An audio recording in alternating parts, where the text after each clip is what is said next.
Thank you, Mr. Speaker. Mr. Speaker, it was stated that all of us in this chamber care about our kids and their education, and I wholeheartedly agree with that, and I don't doubt the motives of anyone in the chamber that we do want the best for our kids. But, Mr. Speaker, the practical effect of enacting this amendment before us now would be to force the continuation of the wholesale program eliminations and last in, first out teacher layoffs that don't respect and honor the work of our best teachers, and therefore leave our kids without the best teachers in the classroom.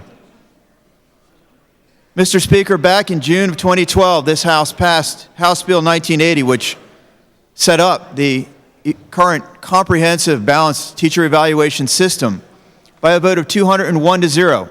It was a true compromise, 201 to 0. We now have access to that data. We've got basically 2 school years now under our belts of collecting the evaluation data on our teachers. What we found, and not surprisingly, because we all do respect teachers, not surprisingly, the vast majority of our teachers are performing at either the distinguished, which is the highest level, or the proficient, which is the second highest level of teaching. Well over 90% of our teachers. The only teachers who would be affected by the underlying bill in terms of priority for an economic furlough, if that became necessary, would be those very few teachers who are in the needs improvement or failing category.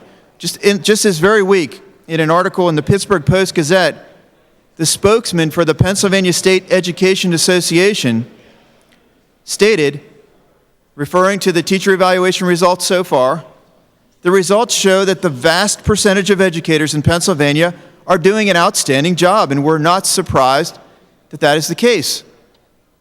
Neither am I, and none of us in this room should be. But we want to make sure we're keeping those best teachers in the classroom. Mr. Speaker, it was stated by one of the previous speakers that no one wants to see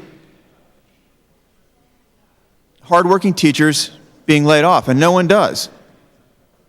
The only time we ever see an economic furlough in Pennsylvania is when districts have made the very painful and difficult decision that they don't have the economic means, that their taxpayers are already overextended, they're already struggling, they can't pay anymore, and those difficult decisions have to be made.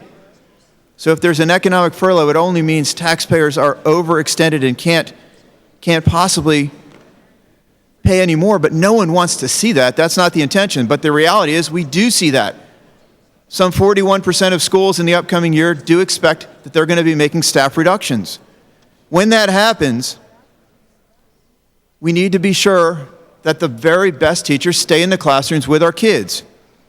Mr. Speaker, this bill includes the underlying bill, which would not be in the amendment, includes affirmative protections to make sure that no teacher is ever laid off as a result of his or her compensation package. That's affirmatively included in the bill.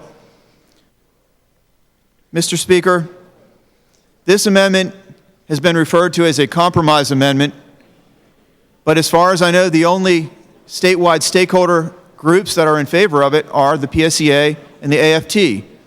There are a slew of other education groups, school board associations, school board administrators, school board business officials, business groups, educational foundations, that are all in favor of a different compromise amendment, the Saylor Amendment, which we'll be considering later. But, Mr. Speaker, this is not a compromise amendment. This is an amendment that would gut the purpose and intention of this bill.